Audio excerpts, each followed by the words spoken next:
Chemistry, کیمیا. کیمیا د ساينس یو څانګه ده. نو لومړی به موږ وپېژنو چې ساينس څه شی دی.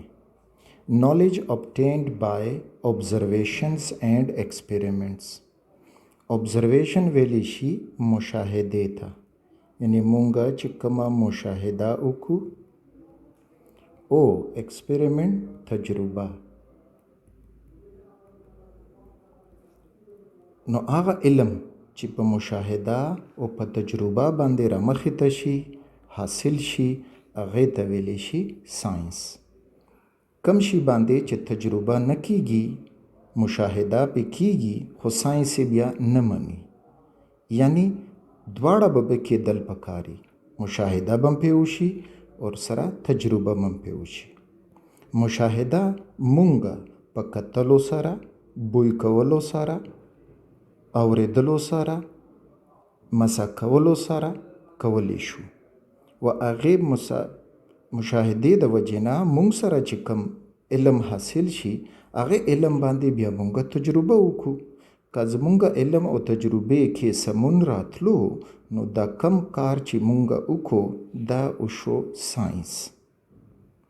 اوس ساينس په کومو شیانو باندې observation او experiments کوي، نو هغه دا دی.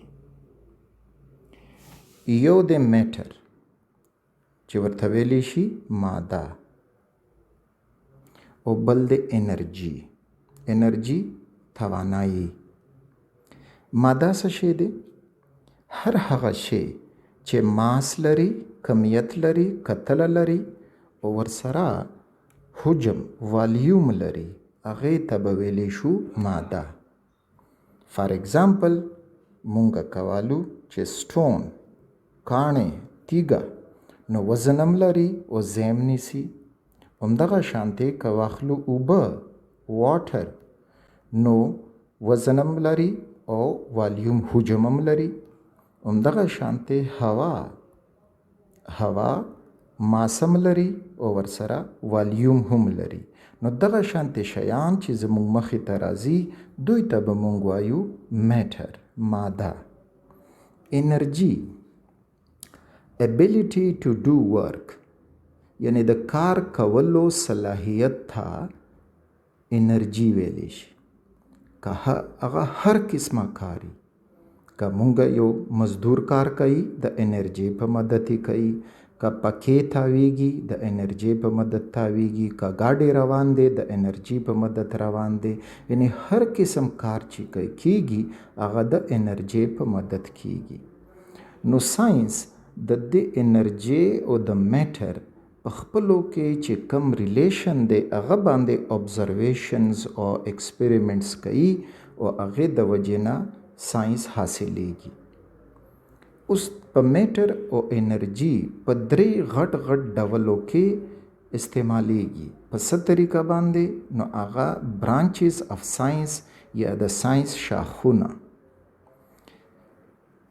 فزیکس کې دا دی چې انرژي given to matter and matter works. میټر ته انرژي ورکولی شي او میټر کار شروع کی. فار ایگزامپل فین، پکې فین by electricity.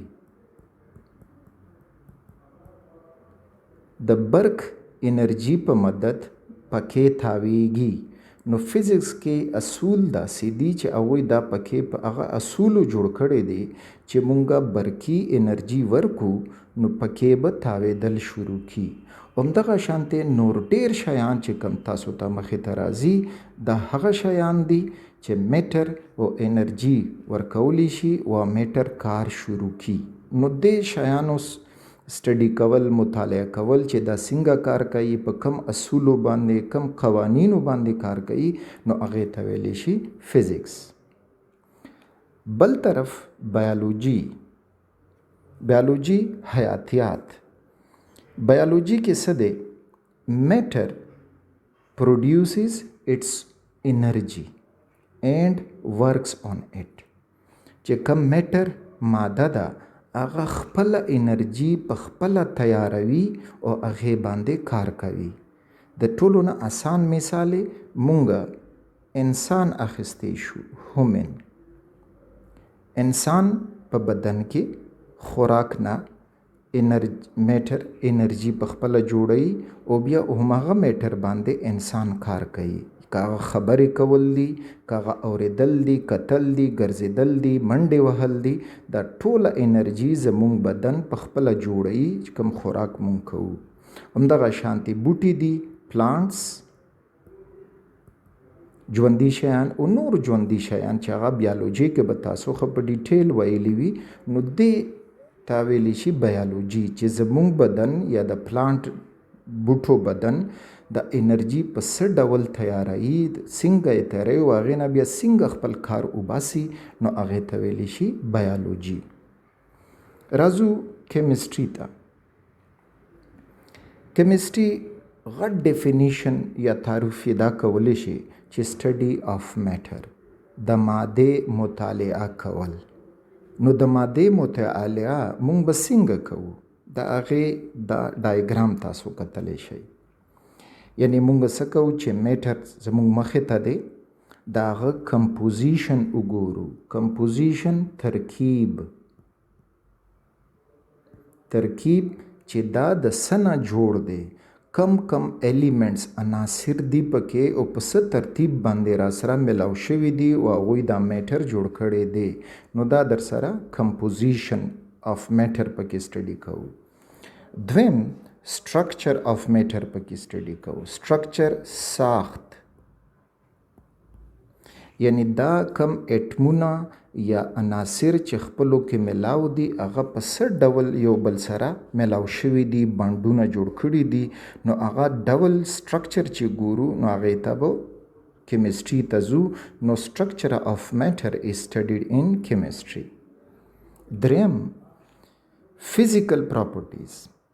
فزیکل پراپرټیز فزیکی خصوصیات، یعنی مونږ د یو شي ګورو چې د هغه میلټینګ پوینټ څومره دی، هغه ټمپریچر په کم باندې چې یو سالډ لیکوډ ته بدلیږي هغې ته ویلی شي میلټینګ پوینټ. نو هغه مونږ وګورو چې د ده میلټینګ پوینټ به څومره وي او ولې دومره دی.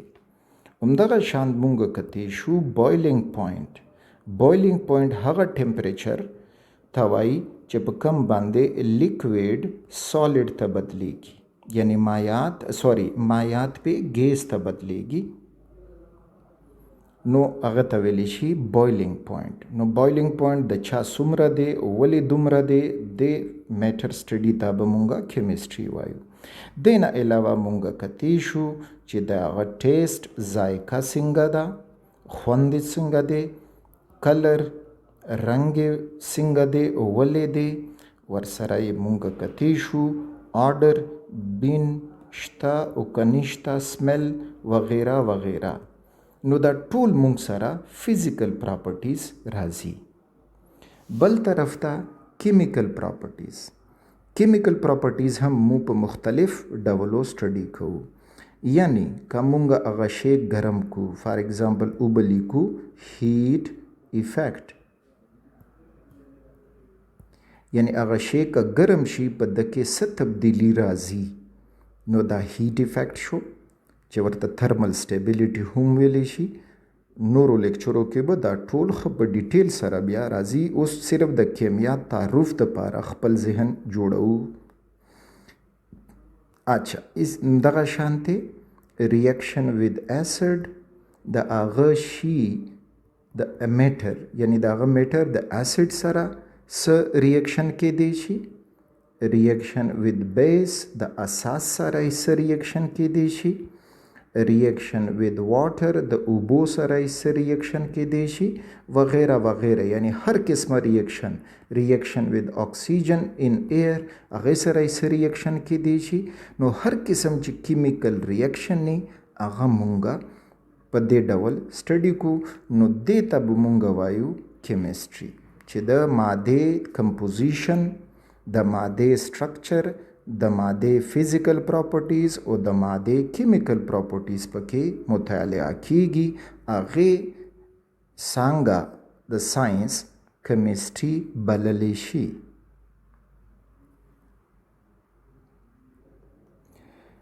اوس د کیمسټري چې کوم دا تعارف مونږ وکړو ډیفینیشن مونږ وکړو په دې اوس ځان پوهیو. نو ځان پوهېدو دپاره مونږ اوس دا ویلی شو چې فار ایگزامپل اوبه دي واټر دا د مادې فزیکي حالت دی.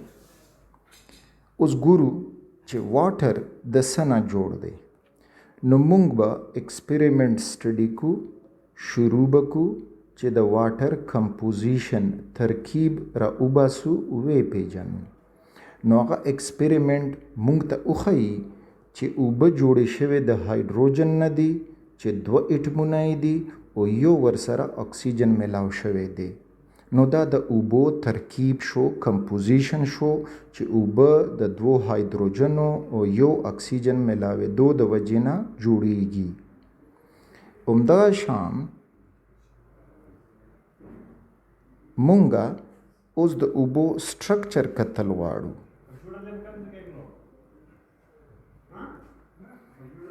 د اوبو سټرکچر چې ګورو نو هغې دپاره مختلف چې کوم را روان لیکچرې دي هغوی کې به مونږ هغه بیا په ډیټیل باندې وایو.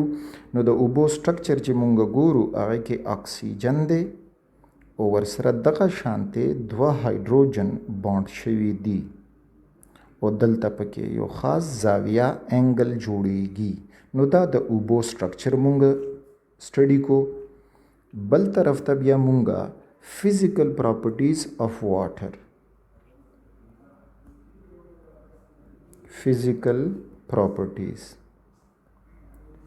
نو د اوبو physical properties چې مونږ سټډي کوو هغې کې مونږ ګورو د اوبو melting point چې په کوم باندې اوبه ویلې کېدی شي نو هغه دی 0 ډګري سنټیګریډ یا سلسیس.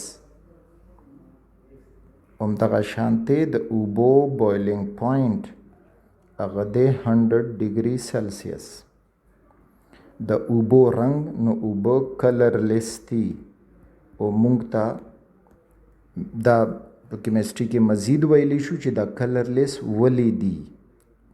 همدغه شانتې اوبه چې دي هغه ټیسټ لیس دي. څه خوند نشته د اوبو.